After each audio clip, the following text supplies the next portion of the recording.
भगवते वासुदेवाय। नमस्कार दोस्तों, आप सभी का हमारे YouTube चैनल पर स्वागत है। आज हम कार्तिक मास महात्म्य के 30वें अध्याय का श्रवण करेंगे। कार्तिक मास महात्म्य 30वां अध्याय। भगवान श्री कृष्ण सत्यभामा से बोले, हे प्रिय, नारद जी के यह वचन सुनकर भगवान पृथु बहुत आश्चर्यचकित हुए। अंत में उन्होंने नारद जी का पूजन करके उनको विदा किया। इसलिए माघ, कार्तिक और एकादशी ये 3 व्रत मुझे अत्यधिक प्रिय हैं। वनस्पतियों में तुलसी, महीनों में कार्तिक, तिथियों में एकादशी और क्षेत्रों में मुझे प्रयाग बहुत प्रिय है। जो मनुष्य इंद्रियों पर विजय प्राप्त कर इनका सेवन करता है, वह मुझे यज्ञ करने वाले मनुष्य से भी अधिक प्रिय है। जो मनुष्य विधि पूर्वक इनकी सेवा करते हैं, मेरी कृपा से उन्हें समस्त पापों से छुटकारा मिल जाता है। भगवान श्री कृष्ण के वचन सुनकर सत्यभामा ने कहा, हे प्रभु, आपने बहुत ही अद्भुत बात कही है कि दूसरे के लिए पुण्य के फल से कलह की मुक्ति हो गई। यह प्रभावशाली कार्तिक मास आपको अधिक प्रिय है, जिससे पतिद्रोह का पाप केवल स्नान के पुण्य से ही नष्ट हो गया। दूसरे मनुष्य द्वारा किया हुआ पुण्य उनके देने से किस प्रकार मिल जाता है, यह आप मुझे बताने की कृपा कीजिए। श्री कृष्ण भगवान बोले, प्रिय, जिस कर्म द्वारा बिना दिया हुआ पुण्य और पाप मिलता है, उसे ध्यानपूर्वक सुनो। सतयुग में देश, ग्राम तथा कुलों को दिया हुआ पुण्य या पाप मिलता था, किंतु कलयुग में केवल कर्ता को ही पाप तथा पुण्य का फल भोगना पड़ता है। संसर्ग न करने पर भी वह व्यवस्था की गई है, और संसर्ग से पाप व पुण्य दूसरे को मिलते हैं, उसकी व्यवस्था भी सुनो।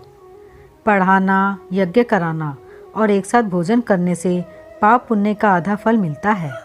एक आसन पर बैठने तथा सवारी पर चढ़ने से, श्वास के आने जाने से पुण्य व पाप का चौथा भाग जीव मात्र को मिलता है। छूने से, भोजन करने से और दूसरे की स्तुति करने से पुण्य और पाप का 6वां भाग मिलता है। दूसरे की निंदा, चुगली और धिक्कार करने से उसका 7वां भाग मिलता है। पुण्य करने वाले मनुष्यों की जो कोई सेवा करता है, वह सेवा का भाग लेता है और अपना पुण्य उसे देता है। नौकर और शिष्य के अतिरिक्त जो मनुष्य दूसरे से सेवा करवाकर उसे पैसे नहीं देता, वह सेवक उसके पुण्य का भागी होता है। जो व्यक्ति पंक्ति में बैठे हुए भोजन करने वालों की पत्तल लांघता है, वह उसे अपने पुण्य का 6वां भाग देता है। स्नान तथा ध्यान आदि करते हुए मनुष्य से जो व्यक्ति बातचीत करता है या उसे छूता है, वह अपने पुण्य का 6वां भाग दे डालता है। जो मनुष्य धर्म के कार्य के लिए दूसरों से धन मांगता है, वह पुण्य का भागी होता है। ठीक उसी प्रकार जिस प्रकार के दान करने वाला पुण्य का भागी होता है।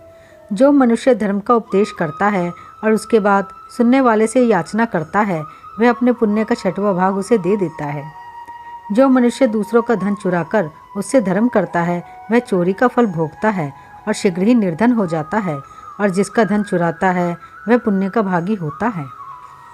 बिना ऋण उतारे जो मनुष्य मृत्यु को प्राप्त होता है, उनको ऋण देने वाले सज्जन पुरुष पुण्य के भागी होते हैं।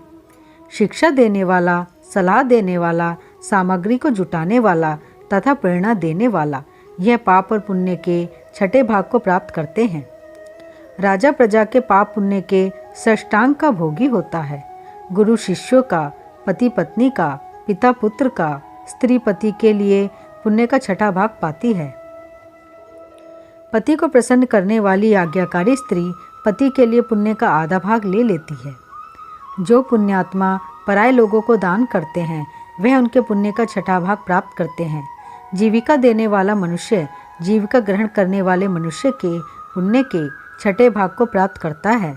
इस प्रकार दूसरों के लिए पुण्य अथवा पाप बिना दिए भी दूसरे को मिल सकते हैं, किंतु यह नियम जो कि मैंने बतलाए हैं, ये कलयुग में लागू नहीं होते। कलयुग में तो केवल एकमात्र कर्ता को ही अपने पाप व पुण्य भोगने पड़ते हैं। इस संबंध में एक बड़ा पुराना इतिहास है, जो कि पवित्र भी है और बुद्धि प्रदान करने वाला कहा जाता है। उसे ध्यानपूर्वक सुनो। कार्तिक मास महात्म्य 30वां अध्याय यहीं समाप्त होता है। ओम नमो भगवते वासुदेवाय।